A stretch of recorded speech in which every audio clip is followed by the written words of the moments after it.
Hi everybody, this is Hanno the Hunter Mäkinen, and welcome to this Return to Monkey Island podcast. Yes, I'm not entirely sure what I'm going to be calling it in the YouTube descriptions or anything.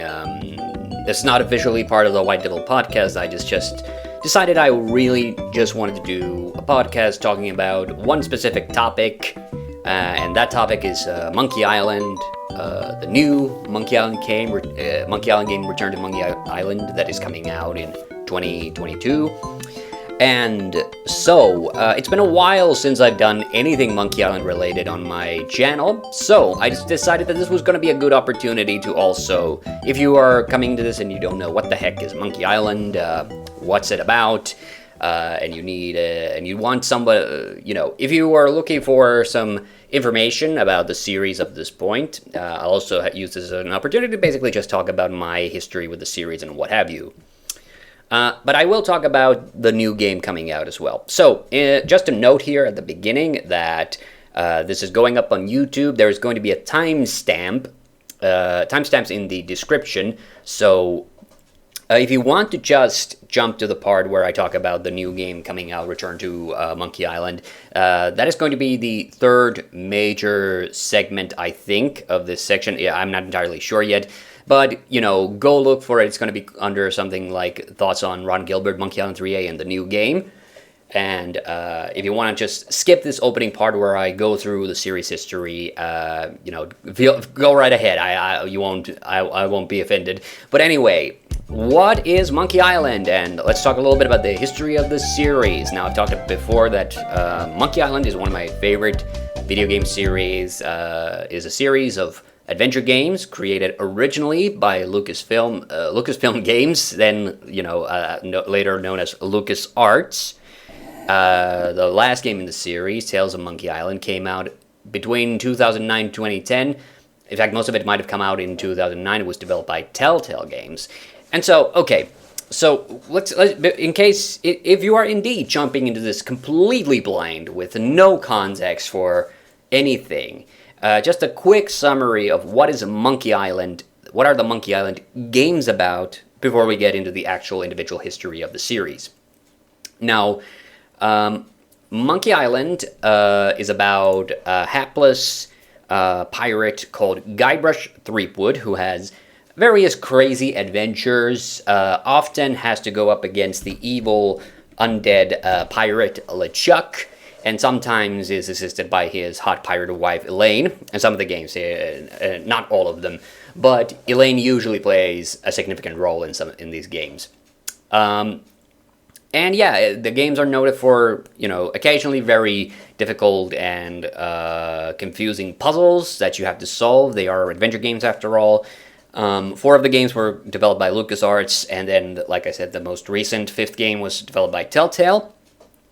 And so, now would be a good time to talk a little bit about the history of this game series, because a big reason for why the Return to Monkey Island, which was announced on April 1st, funnily enough, it's coming out. And why is it significant? Well, it's significant because it's going to be the first game in the series since Monkey Island 2 that is headed by the original creator of Monkey Island, Ron Gilbert. So, let's start off with the puzzles are also one big part, but also comedy.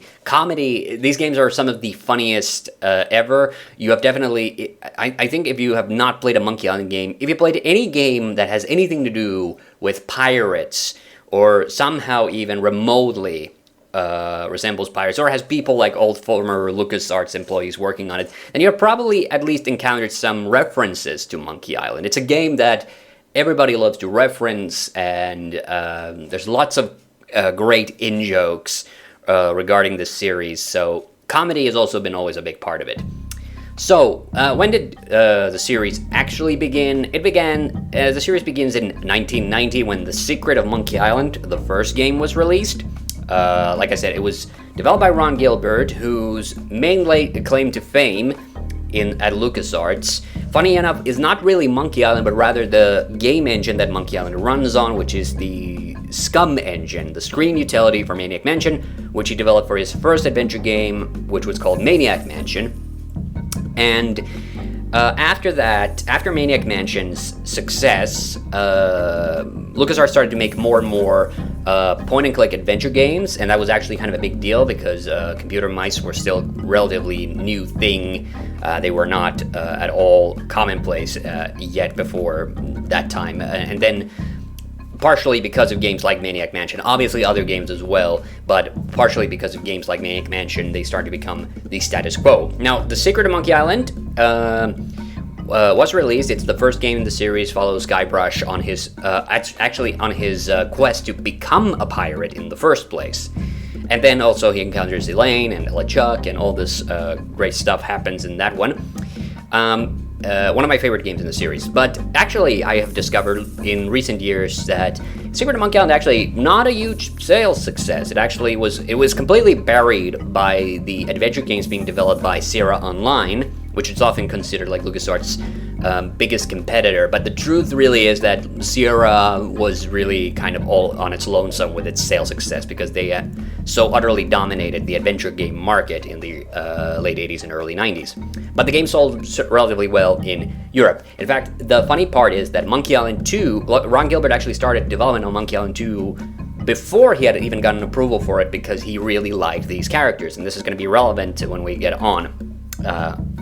So Ron Gilbert was the main guy, director of the project, and also the main writer. But Secret of Monkey Island was also a massive, breaking point, kind of an important benchmark game for LucasArts adventure games in general, because it had the largest amount of dialogue that had ever been in any LucasArts game up to that point. And a big part of the game is you going to talking to different characters, them having like funny stories, which may contain clues to puzzles and things, and the comedy was a big part of it. So Gilbert was helped in the writing by two other names who are also significant for the story. Dave Grossman, who also worked on Maniac Mansion, and then Tim Schafer, who did not work on Maniac Mansion, but did work on the NES port of it, and was actually hired. And that name, Tim Schafer, you might recognize because he went on to start a company called Double Fine years later when he left LucasArts. Now, like I said, Monkey Island 2 then began production without actually getting approval from LucasArts head, something that Ron Gilbert has talked about. That's something that, talks about how more innocent the company was back in those days. And Monkey Island 2 came out in 1992. At that point, the company had changed its name officially from Lucasfilm Games to LucasArts. And Monkey Island 2 apparently did really poorly financially. The game was not a huge sales success, but Ron Gilbert, of course, ended up leaving LucasArts at that point, but it had nothing to do with Monkey Island's success. It had everything to do with the fact that Ron Gilbert really, really wanted to do adventure games for children, and so he went off to start up his own company, Humongous Entertainment. And that's a whole different story that I'm not even going to go into, but if you want to know about Humongous Entertainment, you can look up what they did. Anywho, so that left Dave Grossman, Tim Schafer at the company, and Monkey Island 2, there's various theories about why Monkey Island 2 did so poorly financially, and a lot of people will point to the fact that the game was very heavily pirated when it came out. So the thing is, Monkey Island 2 and Secret of Monkey Island, they became those games that everybody knew, but not a lot of people actually bought. So they became popular sources for references, they became a popular source for jokes. So they did start to cultivate a cult following. So there were definitely LucasArts fans who were aware of those games and the characters in them, but Monkey Island was still, in this point in its history, was actually, almost kind of like a failed franchise in a bit. Now, towards the mid-90s, the guys that I mentioned before, Dave Grossman and especially Tim Schafer, they started to have their own success. Other LucasArts adventure games were starting to pop up that had huge success, like Sam & Max and Indiana Jones and the Fate of Atlantis. And Grossman and Schafer's last joint project at LucasArts was Day of the Tentacle, which was a sequel to Maniac Mansion and actually was a well-performing game. Grossman ended up leaving LucasArts after that, leaving Schaefer all by his lonesome, and then his next game was Full Throttle, which was the first LucasArts adventure game to actually hit 1 million sold copies.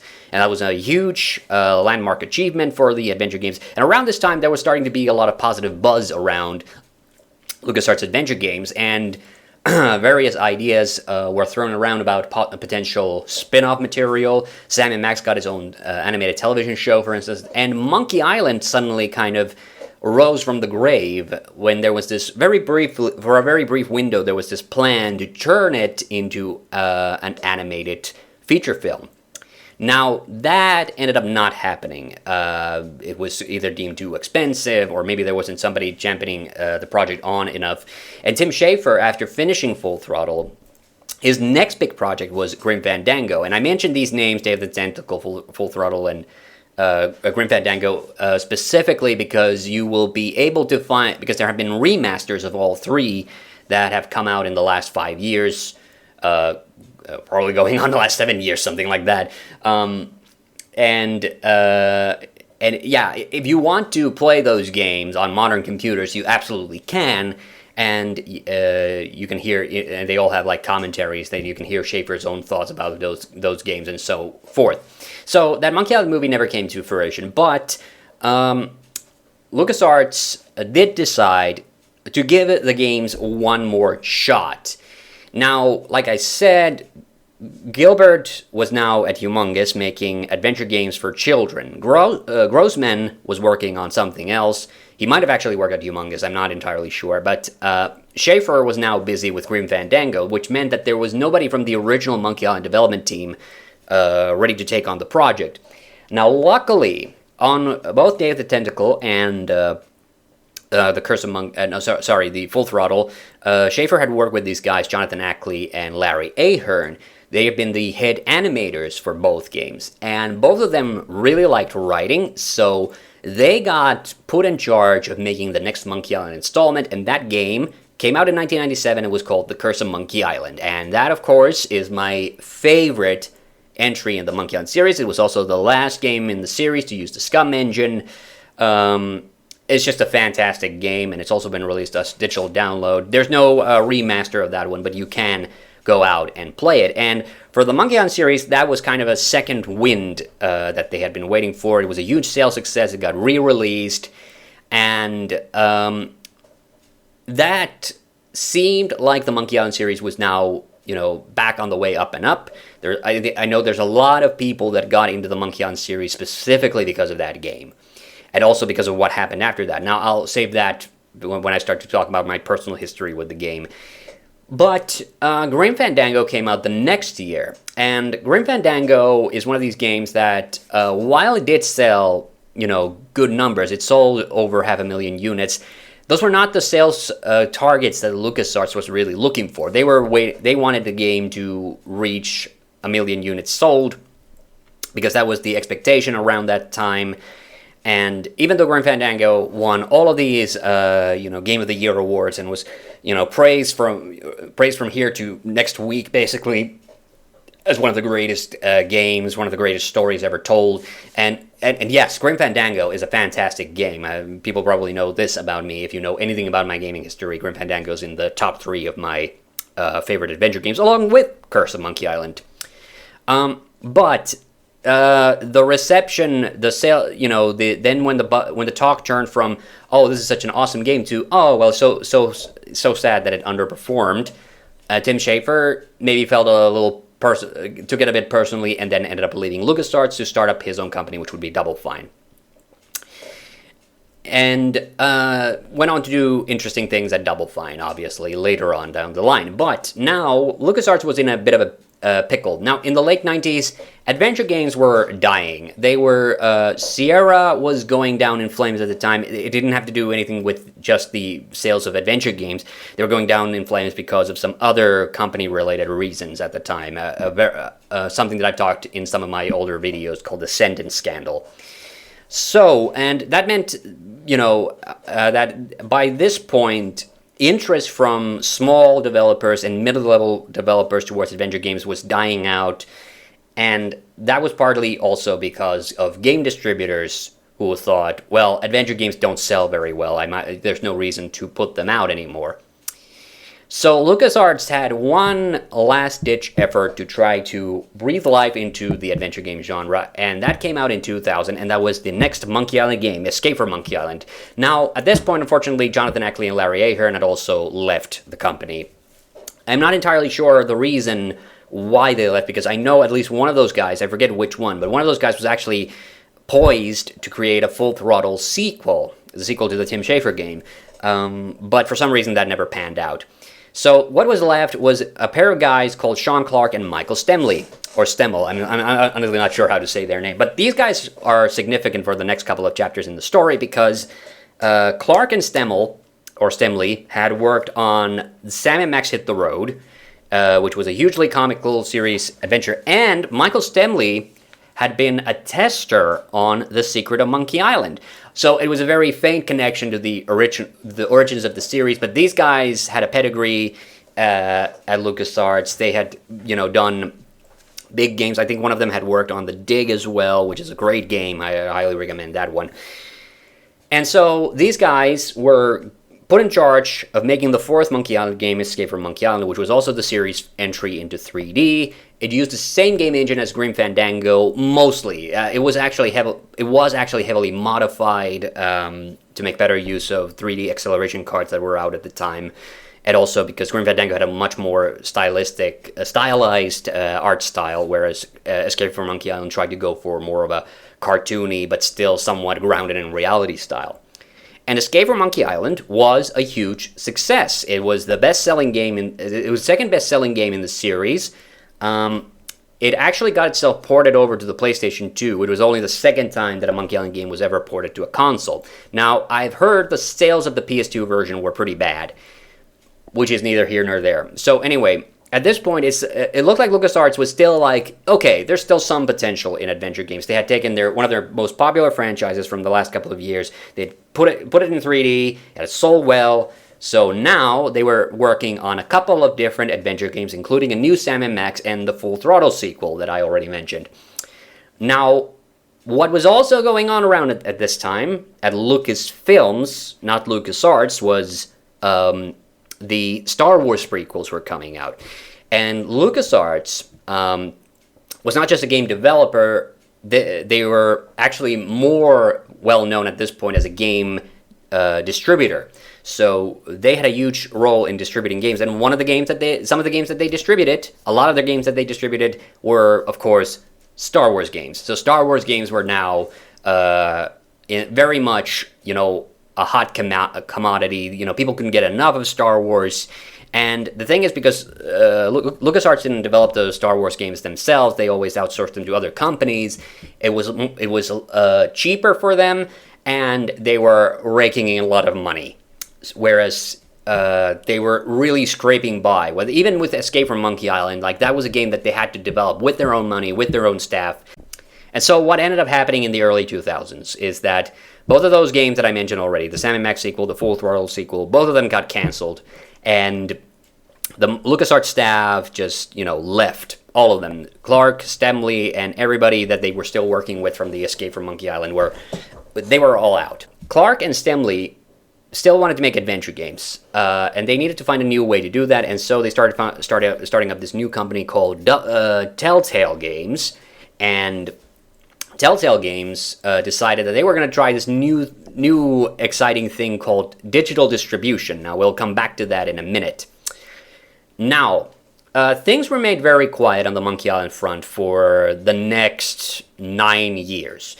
So no Monkey Island games were coming out. At most, you would see a reference in a Star Wars game every once in a while.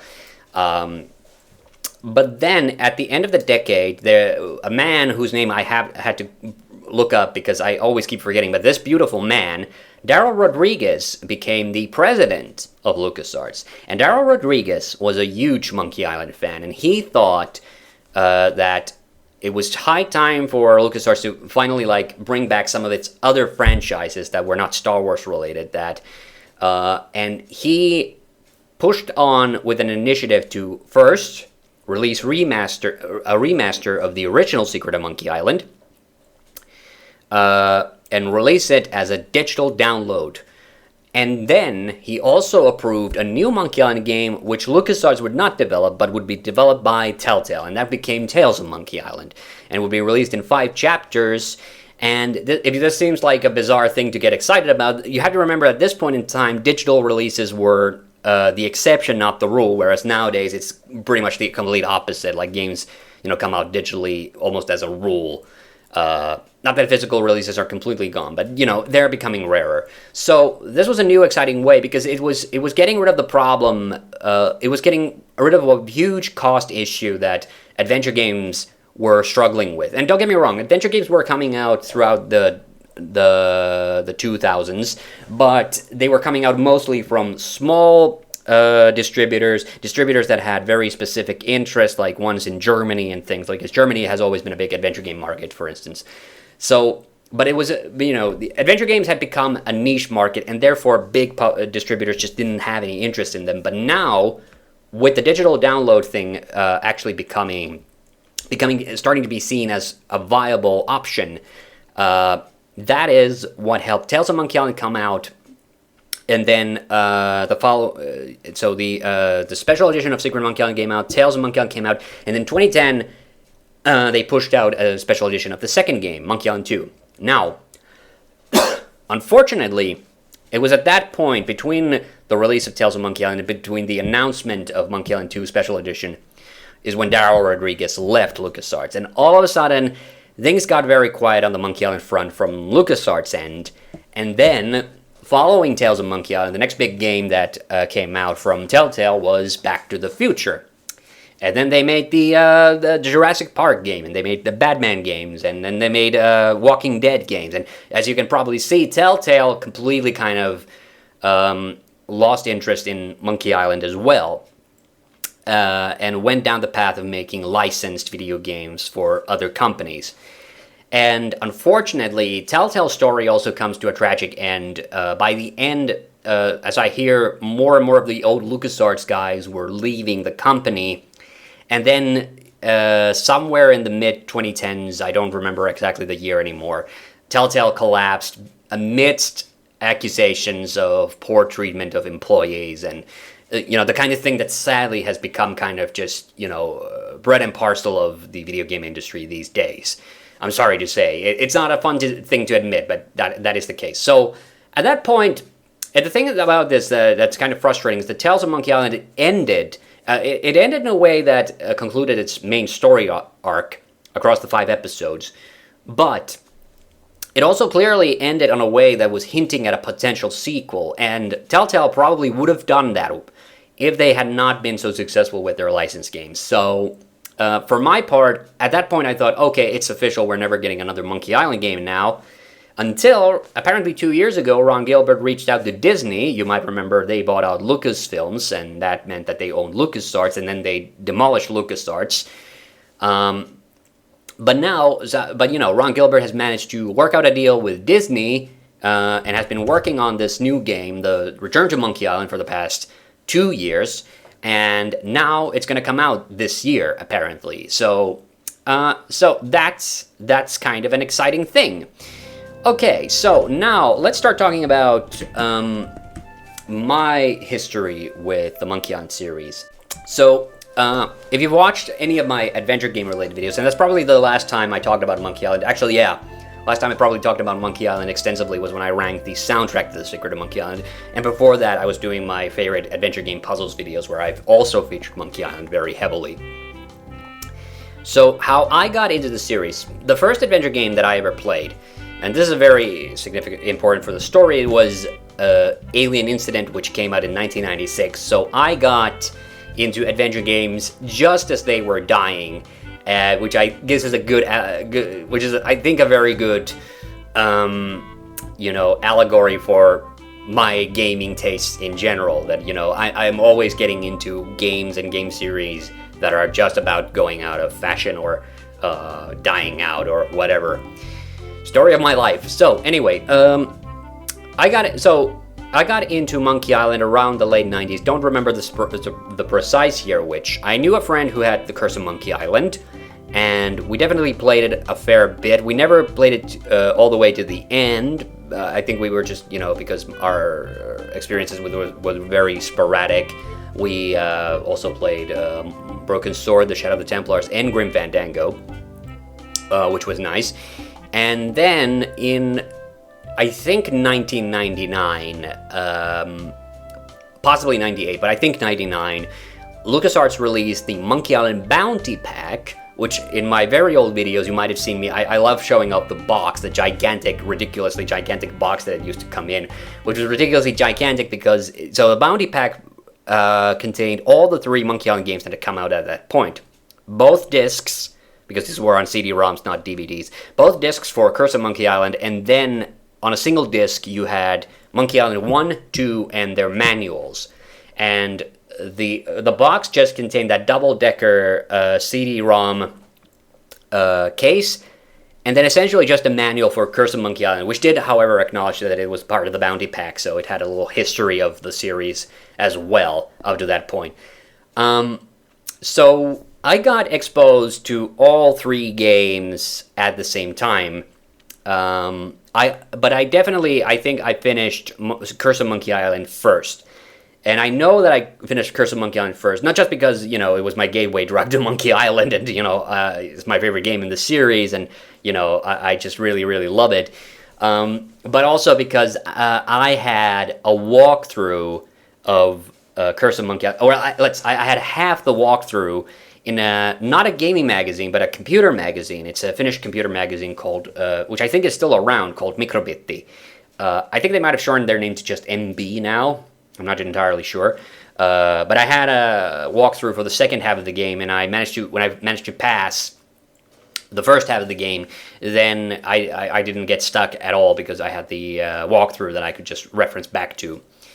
And with Secret of Monkey Island and Monkey Island 2, at that point I didn't have any real internet resources to pull from. Yes, I know Game FAQs probably was around already at that point, but I didn't know about it, so. It took me longer to finish Secret of Monkey Island and Monkey Island 2. And then, to my eternal pleasure, in 2000, of course, they announced that there was a new Monkey Island game coming out, which was Escape from Monkey Island. And so that was the first new Monkey Island that I got to play. I guess you could say Curse of Monkey Island was technically, but I don't remember at what point I became aware of it.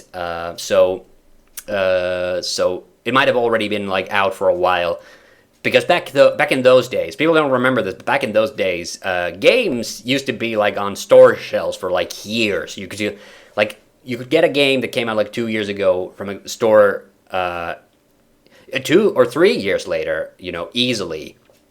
It wasn't like this. After 6 months, if nobody has picked it up, they just pack it up and take it to a store, to a warehouse, and you never see it again.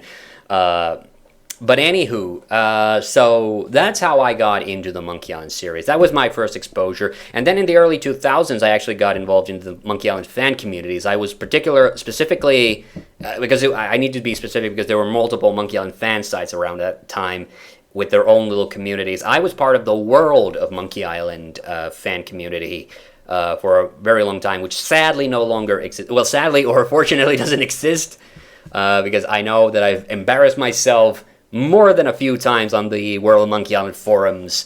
But, that was a good time. That was a fun time, talking about Monkey Island and other stuff with fellow Monkey Island fans. I was an active member of that community going until, I think, about 2012-ish, maybe. Certainly, so a little while after Tales of Monkey Island had come out. And obviously, I was super excited about Tales of Monkey Island and both special editions when they came out. So yes, there is that. Okay, so that's how I got into the games, and I've always loved pirates. Pirates have always been one of my favorite things, so that's the first thing that drew me to Monkey Island. But then it's just the characters and the level of comedy. It's very difficult for me to come out with specifics here. I think later in the podcast I'm going to be talking more specifically about specific things that I like about the series. The soundtracks are amazing. Michael Land was the main composer for those games, and also Peter McConnell worked on at least the first 2 games. I don't remember if he did any of the music for games 3 or 4, Curse and Escape. He came back for when Jesse Harlin had to redo the music for the first game's remaster. And also about those remasters, I completely forgot about it. I should have said this at the very beginning, was the fact that if you get the remasters of 1 and 2, they come with the original game, so you can, and it's one of those remasters where you can switch between both versions of the games on the fly. It's actually, the Monkey Island Special Editions were, the games that kind of innovated that entire thing. All right, so I wanted to just quickly preamble. We've gone on for nearly half an hour here, so I think I should finally get to my thoughts on the first games, on the third game. The new game. But I thought I really just wanted to say very quickly, at least, what are my favorite entries in the series, and just give short little opinion pieces, if you will, on each game. Now, I mentioned this before, the Curse of Monkey Island was my favorite installment of the game, and considering that it wasn't made by the original developers, I think what they did really, really well in the Curse of Monkey Island is they really embodied the comedy, the kind of, I don't want to say smarmy, but kind of sarcastic, but also kind of heartwarming comedy, where you're just having a good time, just running into these absurd situations, like getting eaten alive by a snake, or falling into a quicksand pit, going up against an entire ship full of monkeys, getting tarred and feathered, and then getting back on the ship with the monkeys. It's just, so Curse of Monkey Island always reminds me a lot of Secret of Monkey Island. And Secret of Monkey Island is my second favorite game in the series because of that. And I think it's one of those games, it's one of those point-and-click adventure games from the early 90s that has aged extremely gracefully. It's one of those games that I could still recommend to somebody. Now, obviously, if you don't like old-school graphics, if you don't like old-school music without voice acting, that's fine, I get it. But the special edition, of course, has updated graphics, updated music, updated has voice acting added into it that wasn't in the original game. But Secret of Monkey Island is an adventure game that I would recommend wholeheartedly as a first adventure game to literally anybody. Now, even if you're not into pirates, but if you're curious about the genre, if you're curious about how an adventure game should be done well, Secret of Monkey Island, I think, is a crown jewel, a brilliant example. And one of the things that is so evident about it is that Ron Gilbert, a couple of years before that, wrote, I forget the publication, but it's a real essay, you can go read it, it's called Why Adventure Games Suck. And in that he basically outlined what was wrong with adventure games at that time. And then, in Secret of Monkey Island, he put what he said in that essay into practice. So Secret of Monkey Island is the game where you can't die. At least you can't die without intentionally doing so. It's a game where you really can't soft lock the game. Except in maybe like some of the early versions, there were some things that could soft lock the game. But essentially, you can never like ruin your chances of actually beating it. And the thing I love about this game, and this is that they've very successfully, I think in every single installment they've done this, is they've always given you multiple goals to work towards, so that if you get stuck on one part of the game, you don't have to keep hitting your head against the wall trying to come up with a solution. So, Secret of Monkey Island, great soundtrack. I ranked the soundtrack. I think it looks brilliant, although, of course, I'm familiar with the 256-color version. Originally, it was only 16 colors. But even the 16-color version, I don't think looks bad. I think, but yeah, definitely, if you get the special edition, you get the 256-color version. Anywho, so, and it's just such a heartwarming, fun adventure, but with some really, really funny pull the rug from under you kind of jokes. So don't expect it to get too serious. Like, even though it had that art style, in that first game everybody was drawn very realistically, and then in the third game everybody's very cartoony. Like I said, it really does remind me. It's kind of like an innocent, very straightforward adventure, but then where there's a couple of left turns along the way that you're not really expecting, and I love that. Tales of Monkey Island, I have an old video where I ranked it as my third favorite Monkey Island game. I'm not sure if I would do that now, but Tales of Monkey Island is definitely the best written of the Monkey Island games. It has definitely the best story. And oh yeah, and I was about to say that, but I actually got Tales of Monkey Island. Was Telltale used to do this thing where they released games exclusively for the PC and Wii. And so I got the Wii version of Tales of Monkey Island originally. Now, would I recommend playing it on the Wii? I mean, maybe the physical copy if you can find it, but if not, just get the PC version. It's fine. The WiiWare version obviously had to do they had to do a lot of condensing regarding graphics and sound. And in the final chapter, there's a pretty horrible graphic bug that happens in some of the cutscenes. So, that's something. But I enjoyed it. I definitely enjoyed it. I still enjoy it a lot. Anywho, so Tales of Monkey Island is my in my view, it is the best written of the Monkey Island games. But it did get a lot of criticism back in the day for using the Telltale template, if you will. So each chapter is kind of very similar structurally, even though they tell very different parts of the story. So that's something that you gotta get prepared for. But I think Tales of Monkey Island would also be a good entry point because they don't reference the previous games like that much. Like, it's mostly in the form of in-jokes, and if you haven't played the games before that, then it's fine. You don't have to worry about it. So Tales of Monkey Island, is a good game, but I would say, for me personally, it's kind of neck and neck with Escape from Monkey Island, which was the first new Monkey Island game that I ever bought. And okay, so here we come to the fact that Monkey Island 2 and Escape from Monkey Island, these are the two games in the series that I think, split opinions the hardest. Now, you ask any really old school Monkey Island fans, and they'll say Monkey Island 2 is a flawless masterpiece, which I do not, agree with at all. And Escape from Monkey Island, if you talk about people who got into the franchise in the late 90s and early 2000s, a lot of them will say it's their second favorite game in the series. Some might even say their favorite. But especially with older and newer fans, those two games are the points where you'll come into slight arguments about the game. And I'm going to just bluntly say that when I was younger, I hated Monkey Island 2. These days, I find more positives to say about it. And I'll say this also. When Escape from Monkey Island came out, I was happy about it, and I played it all the way to finish. I was still a little bit disappointed with it. But even then, I realized that the reason for my disappointment was because I was comparing it to The Curse of Monkey Island, which is my favorite game. So it's kind of the same thing that I had later with that I also had with Ocarina of Time and Majora's Mask. You play, or Mario 64 and Mario Sunshine. You play a game and it becomes one of your all-time favorites. And then you immediately, when you try to play the next sequel, it's going to feel, inferior in some way. So it's always, and I think Escape from Monkey Island, when it came out, was the subject of some pretty undeserved vitriol from some of the old school fans. But I will also admit that it definitely has some glaring flaws in the writing.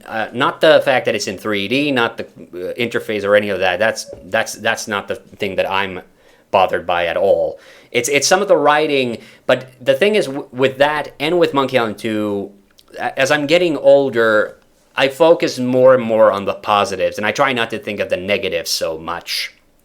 So, for Escape from Monkey Island, if you've played Grim Fandango, and you played it through to completion using the keyboard interface and not that horrible mouse-based interface that they tried to shoehorn into it because people were complaining about, adventure games should always be played by mouse, which is a complete bullshit and doesn't make any sense. So, if you played through Grim Fandango, then I think you're going to love Escape from Monkey Island. But if you don't like tank controls, yes, I get it. You're probably not going to have a good time with Escape from Monkey Island. And then with Monkey Island 2, my problems have to do really with the structure and the fact that it is intentionally designed in a way to confuse you and waste your time. And Monkey Island 2, I got stuck on Secret of Monkey Island twice at two different points in the game.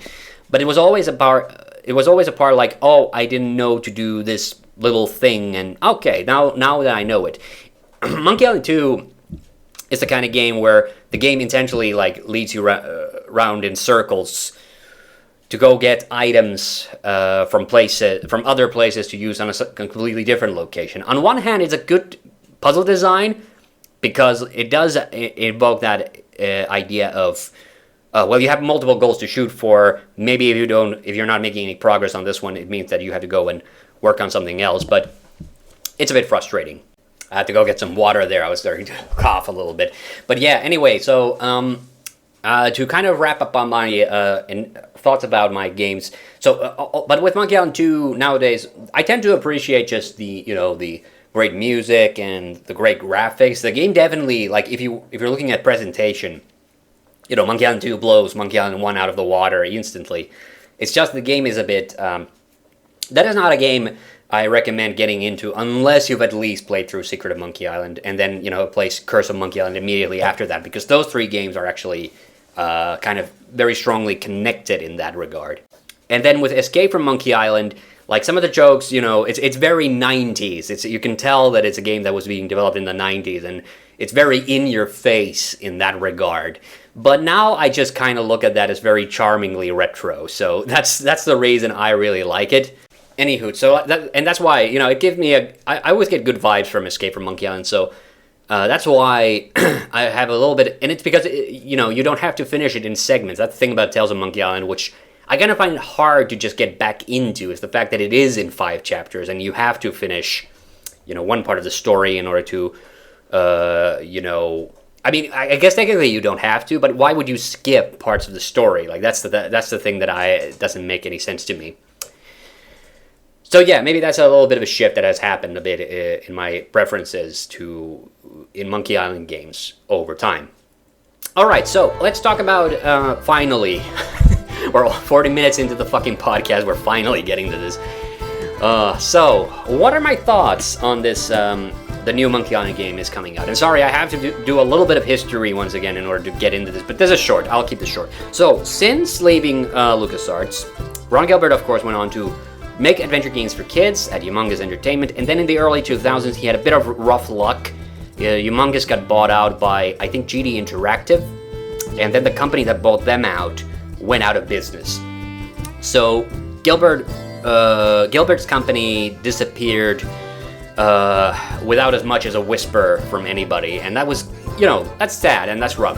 That's never a nice thing when your company gets bought out by somebody and then they go out of business. So Gilbert was kind of knocked about working at different game companies across the years. He even worked at Double Fine, which bringing things back to Tim Schafer. He worked. He didn't work on Broken Age, but if you've seen the making ofs, it's actually great. I think it gives you a good window of his personality when he's giving feedback on an early rough version of the game. And he has like 3 nice things to say, and then like 30 things that he thinks need to be fixed about the game. And that's a good summation of Ron Gilbert. Like, he might have created one of the funniest adventure games in the series, but he's a very no-nonsense kind of personality. Or let's put it this way, he has a very dry sense of humor. It's like sand. It's like so, I think I've talked about this before, but it's so bizarre to me how different his personality is. But he's also very dedicated to what he believes in, and, I can't fault him for that. So, throughout the 2000s, he ran a blog, and I think he still runs it, called Grumpy Gamer. And on the Grumpy Gamer, he would comment on things that he didn't like about the video game industry. And from time to time, he would bring up Monkey Island. And sometimes it was really fun stuff, fun background stories, things like that. And I always liked that, because I love Monkey Island. I love hearing about the people who made it. But there was this weird thing that Gilbert was obsessed about, and this brings us back to it, is that he always had, apparently, his own idea for a third Monkey Island game.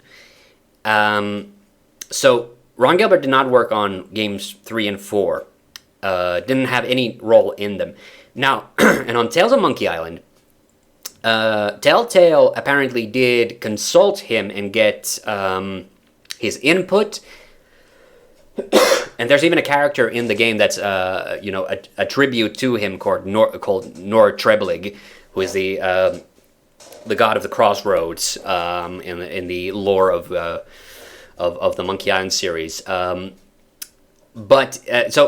Gilbert has always had this idea that he always wanted to make his own version of a third Monkey Island game that would pick up after the events of Monkey Island 2, and, it's colloquially been referred to as Monkey Island 3A in reference to that.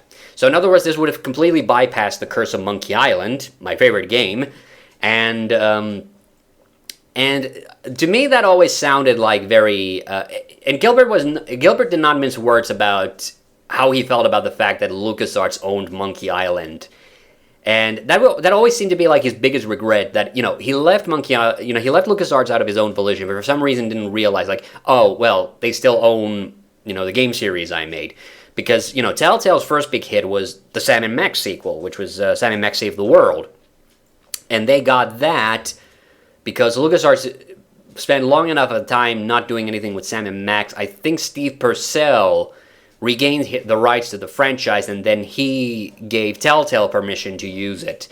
Steve Purcell, by the way, made the box art for the first two Monkey Island games. Amazing box art, and is now, I think, an accomplished screenwriter. But unfortunately, I haven't really followed up on his career. So for many years, Gilbert had this thought, and he talked about the things that he would want to do for Monkey Island 3A. And I'm going to be very blunt here. Gilbert is very blunt and honest. I'm going to be very blunt and honest here. Monkey Island 3A was something that I had absolutely no interest in, because it would have bypassed Curse of Monkey Island, and I didn't really like that. I don't like soft reboots of franchises or things like that. That always smells to me of cowardice, of not wanting to accept the segments, the history of your franchise, or trying to whitewash it, or, pretty it up, or revision it in some way. And I always hate that. I have never liked that. So to me, honestly, for a little while, the Monkey Island 3A thing, it did sound a little bit like, like the ramblings of a bitter man. But there was one part of it that I did appreciate. That Gilbert one time made a post, and I do appreciate this. He said that he would definitely, if he ever got a chance to do another Monkey Island, that he would definitely include elements of the later Monkey Island games, and that he would borrow them. So his entire perception was that he didn't want to do 3A because he felt that the sequels were somehow unworthy, or that he wasn't trying to snub the creators of the later installments or whatnot. In fact, he said that there were good things about them that he really would want to use in his own game, and that is something that I did like. And because all of that has led us to this point, Return to Monkey Island. So Return to Monkey Island, when it was announced, I immediately assumed, okay, Gilbert somehow got Disney to allow him to make his Monkey Island 3A. Now, it's being made by Terrible Toy Box, which is Ron Gilbert's own company, but I mean that I had fully, when Disney bought LucasArts, I was fully committed to that point, like, okay, we're never going to see another Monkey Island game. For two reasons. First of all, it was just that, I'm pretty sure that Disney just had no interest in a Monkey Island. It was just a franchise that, it had a strong cult following, but it wasn't like a big money maker or anything. Generally that's something that Disney doesn't really gravitate towards. I will give Disney credit, because it's easy to shit on Disney, but I will give Disney credit that after they bought LucasArts, they did allow for all of the LucasArts. I mean, some of them had already come out, but more of the LucasArts adventure games got released for digital download services, and then they, of course, worked with Tim Schafer to make remasters of his games. So that's something that I did give Disney credit for, and they did finally push Curse of Monkey Island and Escape from Monkey Island onto download services, I think, in 2018. So, they have my eternal thanks for that one, because those were the ones that, for some reason, LucasArts never got around to independently putting out there. But the other reason, of course, is that Disney already has a pirate franchise, Pirates of the Caribbean, which Monkey Island actually, the early Monkey Island, is actually kind of liberally also pulled from. So I had always thought that, that's a clash of IPs that Disney, if they're going to err on the side of either one, it would always be on the side of the one that came first, which is Pirates of the Caribbean. And ironically, Secret of Monkey Island, one of the things that inspired The Secret of Monkey Island, Ron, to do it, was a book called on Stranger Tides. And that very same book, of course, is the basis of the second best Pirates of the Caribbean movie, the fourth one. Yeah. so there have always been some joint history there, but I had in my mind kind of like resigned to the fate, like, okay, we're never gonna get another Monkey Island game now. But now, 2 years, Gilbert has been working on this game for 2 years, which means that he somehow managed to do with Disney what he was never able to do with LucasArts. Like, I don't know what it was about LucasArts that they just didn't want to, deal with Gilbert or, or even just, sign some kind of deal with him. Like I said, he got to put some of his input into Tales of Monkey Island, I assume. So, it's not like he's been completely out of the loop throughout this time. So, and like I said, one of the guys who started out as a tester on the first Monkey Island went on to actually, be one of the directors of one of the big installments. I think Stanley did direct one of the, Tales of Monkey Island chapters as well. He certainly did for Strong Bad School Game for Attractive People, which is one of my personal favorite adventure games. And so I assumed that this game was going to be the Monkey Island 3A, but now Gilbert has also stated that Curse of Monkey Island apparently is sort of canon in regards to this game. Now, what that means exactly, I'm not entirely sure. But, the obvious clue is in the teaser trailer. It was that it had Murray in it, and Murray was introduced in the third game. So, that is interesting. That is very, very interesting. And the names that have been attached to the project, Dave Grossman is actually mentioned there. And I feel obliged to always kind of apologize that I always forget to talk about Dave Grossman. Dave Grossman is an amazing person at LucasArts. And I always make a point, Ron Gilbert absolutely deserves all the credit for creating Monkey Island as a concept, but Gilbert himself has said that there was a reason he picked Schaefer and Grossman to be his co-writers. So like I said, Gilbert's comedy is very dry. He does very sarcastic humor, and I think that really came through in Monkey Island 2, where Guybrush is an annoying, abrasive butt munch for most of the game. So, I think it really, really come through, Gilbert's hand. You can kind of feel it almost in the writing of that game. But, there were so many characters and things that he needed 2 other writers to help him write all the dialogue for the rest of the game. So, he picked Tim Schafer because Tim Schafer is the goofy one. He writes a lot of puns. He writes a lot of silly jokes, He's the guy who, does that kind of stuff. And you can see that in his games, if you played Psychonauts or Brutal Legend or Broken Age, which, I love. That's a game that I talked a big game about when I was making when I was working on my top 10 adventure games list. And I never ended up making a video out of it, and I feel so embarrassed about it. Maybe I should. Maybe I just should. It's, I'll wait a couple more years. It'd be a 10th anniversary.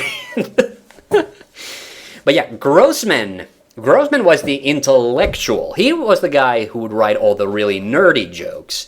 And that's because he's apparently just very, very intelligent and, just a big geek, basically. So, I like that. I like that. And Grossman has been involved technically in the most amount of Monkey Island games because he was one of the main writers for, and I think one of the programmers also on 1 and 2, and then he got to work on Tales of Monkey Island, a couple of the chapters as well. Not as a writer, I think. He was in the programming parts, or maybe he was also a writer. I'll put in a correction if that is necessary.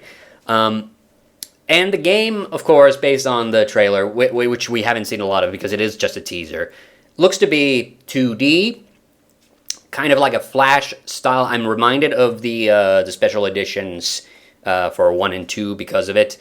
And, it doesn't surprise me, because Gilbert's most recent game that he was involved with, or he directed himself, was Thimbleweed Park, which was a point-and-click adventure game that was made in the style of the Maniac Mansion games and the LucasArts games from the late 80s. So, what do I expect from this particular game? Oh yes, and also Dominic Armato, the voice of Guybrush, is going to be back in there. Really happy about that, because I can't really imagine if they had to get somebody else to do Guybrush's voice at this point, it would be really weird.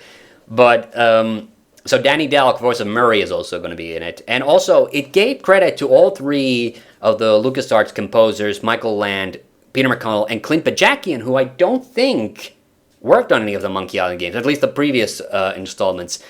So I don't know if some of his music is getting recycled for this one, or if he has actually done some new music for this, which would be awesome. I would love that. But, especially, I think for the fourth game, for instance, Michael Land was still credited for that. I think Michael Land might have only been featured in music that was recycled from the third game. So, not sure about that. So, my expectation for it is knowing what I know now, that it is going to somehow involve the first three games, and it's going to be set somewhere in the midst of the series, not after the fifth game, which had its own little kind of backdoor for a future sequel that Telltale unfortunately never followed up on. I am, curious to see how it goes. I wouldn't say that I would be super excited, because the fact that it's going to be just a 2D point-and-click adventure game, to me, is very much a signal, okay, we're doing this for, people who know the series, people who know the franchise, and we're not going to worry about the presentation. So, that's what that says to me, because that's the old argument that comes up. It's talking about, 3D adventure games is like talking about, abortion, religion, or politics in America. It's there's going to be a fight if you start, but there's this persistent attitude towards 3D adventure games in the adventure game community, that they're all bad or somehow inferior to 2D adventure games, which is complete nonsense and poppycock. Two of my three favorite adventure games ever are 3D adventure games. So the problem is the problem is that the jump to 3D happened at such a very vulnerable and dark time for the entire genre. That's why those scars run very deep. But that's not the reason. I don't think that's the reason Gilbert made the game in 2D. I think he made the game in 2D, just because out of practicality reasons, because it's cheaper to make a 2D game, because it's going to be, it's less technically challenging, and you get a good artist to do you a bunch of good sprite art, you don't have to worry about, rendering so much. I mean, obviously, you still have to do Q&A. You still have to, work out. There's probably going to be graphic bugs you're going to have to work out. And that's something I will say about the special editions, too. They unfortunately did have some graphic issues in the updated graphics, which were not in the original game. And that always kind of, made me think, wow, you couldn't take another extra day of Q&A to just fix that, or whatever it takes. So, I'm curious. I'm interested to see what this game is about. And of course, don't get me wrong, I'm happy to see Monkey Island back.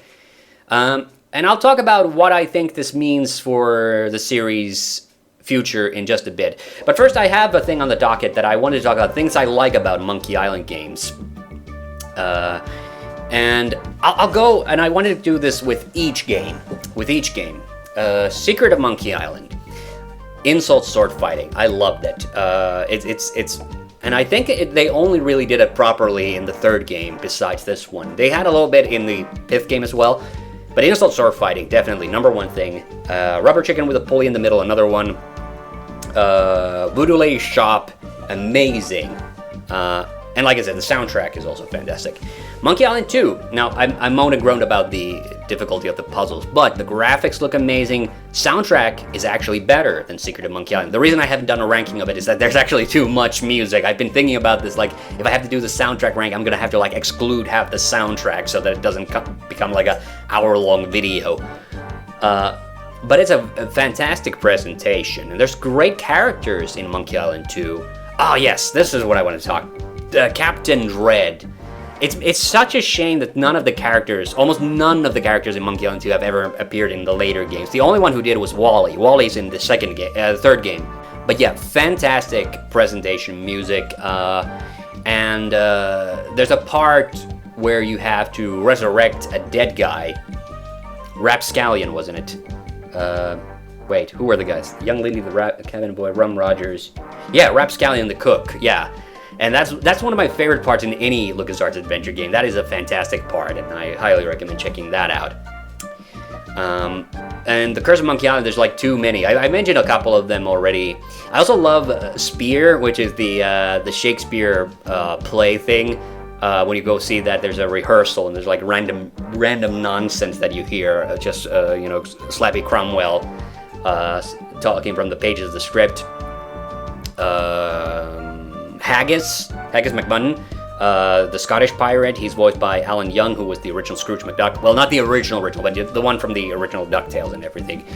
And I love the ship-to-ship combat too. If you get the harder version, it's actually more challenging. It's more fun that way. And then, of course, Blood Island, which is a nighttime island, one of my favorite locations from any adventure game. Escape from Monkey Island. I'm not going to say monkey combat just because I've already said so many inflammatory things here, but seriously, I don't mind monkey combat. And Pegnose Pete is a great character. I love him. And actually, yeah, I like Ozymandias. A lot of people didn't like Ozymandias. The villain of the game is an Australian land developer, but that's actually, to me, that will always be funny. I think that is hilarious. And I like the fact that the finale is so ridiculously grandiose. I'm going to say also what's my least favorite thing about each of the games momentarily as well. That does bring up a point. The ending does bring up a point about something I don't like about Escape from Monkey Island. But, and yeah, I actually like running around Melee Island in that game. It's there's a lot of continuity errors if you compare it to the first game, because Melee Island is where the first game is mostly set. Then Tales of Monkey Island, like I already said, my favorite chapter of Tales of Monkey Island, number 3, I really like that. Number 4 is very story heavy. Number 5 is honestly kind of dark, but I do like it. 1, 3, 5, I will say those are my favorite episodes of Tales of Monkey Island, but obviously you should play the whole game.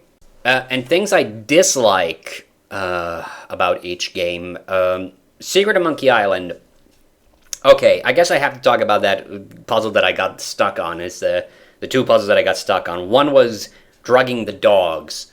And this is not a problem for the the special edition has like a hint tool that you can use. The clue that they gave for drugging the dogs, which is what Otis says in jail, that was like, why would you put that kind of puzzle? Like, there's no way you would ever solve that puzzle without literally just trying everything with everything. That's the way that's the only way you'd solve that one. That one was garbage. And then the banana one with the monkey wasn't as bad.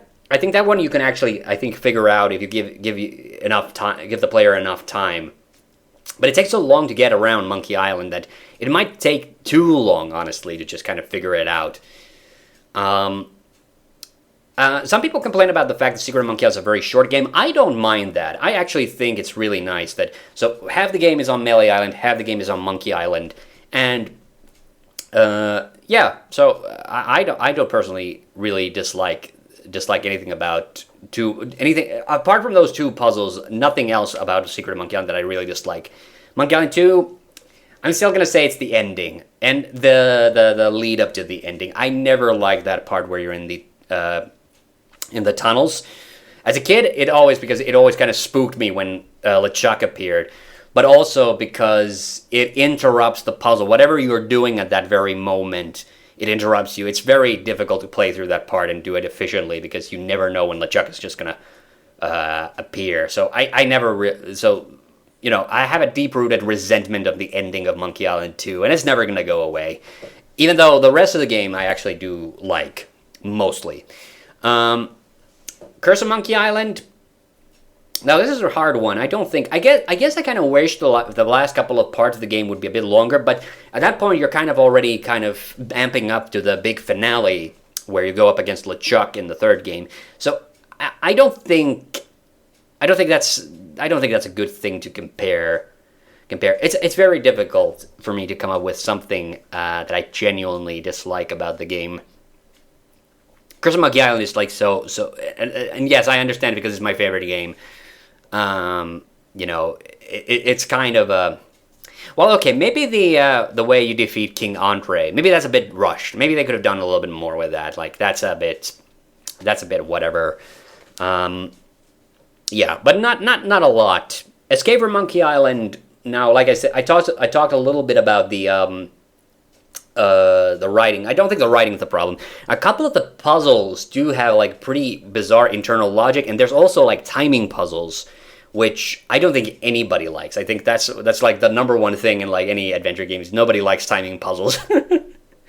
So yeah, and don't get me wrong, it's definitely a game that's a bit rough around the edges, because LucasArts had not really done a lot of 3D adventure games. Nobody had really done a lot of 3D adventure games, and they were working on a game engine that was already pretty old at that point. So, if you decide to play Escape from Monkey Island, don't judge it too hard. Oh, I do though.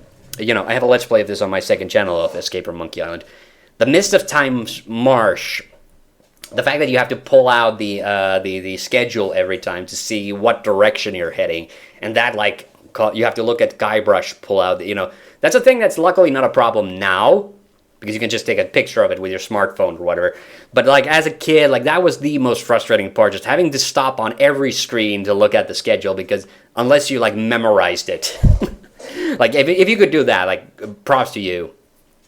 And as for Tales of Monkey Island, I think my biggest regret is really the fact that the little thing that at the end of the final chapter, that they never really did anything with that cliffhanger. The other thing is, in the first chapter, Earl Bowen is the voice of LeChuck in the games, but he was not hired to do LeChuck's voice for the first episode. So the first episode, LeChuck actually sounds very different, and he actually has multiple voice actors because of something that happens in the game. I'm not going to spoil it, but what they later did, when they did get Earl Bowen back to do the last couple of chapters, they then redid the voice in episode 1, except I think it's only in some versions of the game, and I did not like that. Like, the other voice actor, okay, he didn't sound anything like Earl Bowen, but he wasn't a bad voice actor. I thought it was kind of unfair to get rid of his voice performance. I did not appreciate that one bit. Okay, and we're finally here at the end of the podcast, so let's finally talk about something. What do I think Return to Monkey Island means for the future of the series? And I'm going to be, again, very direct and blunt, and I don't think this is going to lead to any new Monkey Island games. Like I've said, I do think this game is really just meant for people who like Monkey Island. And don't get me wrong, I'm sure there's lots of Monkey Island fans who are just happy to see it back. And I'm looking forward to playing it, but I'm not expecting there to be a new Monkey Island game in like a couple of years. Like at most, I think like maybe 10 years from now, they might do one. But my anticipation is it's going to be a fun time. Like I said, I'm definitely sounding like I'm not super excited about this game. It's mostly because I had no expectation right now for it, which I think is actually good. I think the game might surprise me in a positive way if all goes well. We don't know the official release date. We only know that it's going to come out later this year. So, don't get me wrong, I don't think this is going to lead to a new like Monkey Island renaissance, because we've been down this rabbit hole or this path so many times before, and Monkey Island is not the only series that has had it happen. That a game publisher gets the rights to an old adventure game series, makes a new installment with the idea of kind of maybe reinvigorating the franchise, and then they never do anything with it. That's what Activision did with King's Quest, which I heard was a good game, but there was clearly not enough interest in the game that Activision would make any more King's Quest games. And whoever owns Sierra Games rights these days, well, I think it might be Activision actually, but we had the remaster of the first Gabriel Knight. Are we ever going to get another Gabriel Knight game? I don't seriously think we will. And and Broken Sword only really has been coming back, and then there was the Beyond the Steel Sky, because the original creators are still around and they're still pushing those games. So we and I've heard that the Broken Sword 6 is actually something that is coming maybe in the horizon. But that's the thing. It's just such a it's such a low, small niche of the bigger gaming industry nowadays. The only exception to the rule really has been Larry. Larry had a revival just recently that I completely missed out on, and I feel bad about that. I think I really want to play both of the new games at some point. That was not the reason why I did those Larry reviews last year. That was actually, it was completely unrelated to that, but god damn it, like, you go, Larry. Like, you know, people love Larry Laffer, apparently, you know. Guy just keeps coming back, and it would be lovely to, you know, say that we would have like 3 more new Monkey Island games in the next couple of years, but I don't seriously think we will. But yeah, I'm definitely looking forward to that, and I definitely hope people will found this podcast interesting. I definitely hope people will try out the Monkey Island games after hearing me talk about them. So, until next time, this has been Hanno the Hande Mäkinen, and I'll see you on the next one. Bye bye.